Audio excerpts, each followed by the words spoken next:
Xeni xejn sbieħ fil-Furjana meta żiemel li kien qed iġorr karozzin waqa' mal-art u mit fil-post.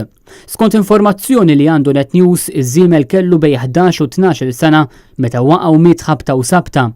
L-inċident seħħ għal ħabta tas-sija ta' wara nofsinhar, jiġifieri fl-eqqel tax-xemx ta' wara nofsinhar. Madankollu mhux esklus li żiemel ma mietx minħabba l-qilla tax-xemx iżda minħabba xi raġuni oħra.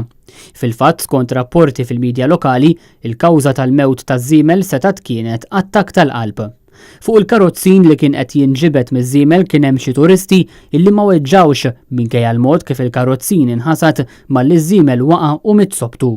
Fil-fatt l-inċident seħħ fi triq San Franġisk, it-triq li hemm viċin l-isptar Boffa u li mill-Valletta Waterfront tagħti għar-roundabout fejn hemm il-monument tal-gwerra.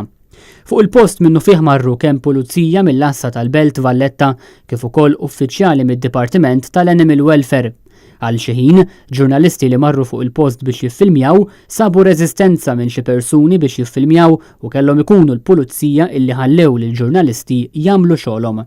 Sakemm dawk fuq il-post stennew il-wasla ta' uffiċjali mid-Dipartiment tal-Protezzjoni Ċivili biex ineħħu żiemel mit-triq, għaddew ukoll diversi turisti, buħut minnhom jieqfu jħarsu lejn ix-xena u jidhru imbikma bix-xena kera ta' żiemel mejjed mal-art u motti biss bi ftit liżari. Dan huwa t-tieni żiemel f'temp ta' ftit jiem li kellu jmut fit-toroq Maltin f'inċident ieħor li kien anqal sejħa għal protesta illi se ssir nhar is-Sibt li ġej fil-Belt Valletta bl-iskop li jintbagħat messaġġ kontra l-użu tal-karozzini.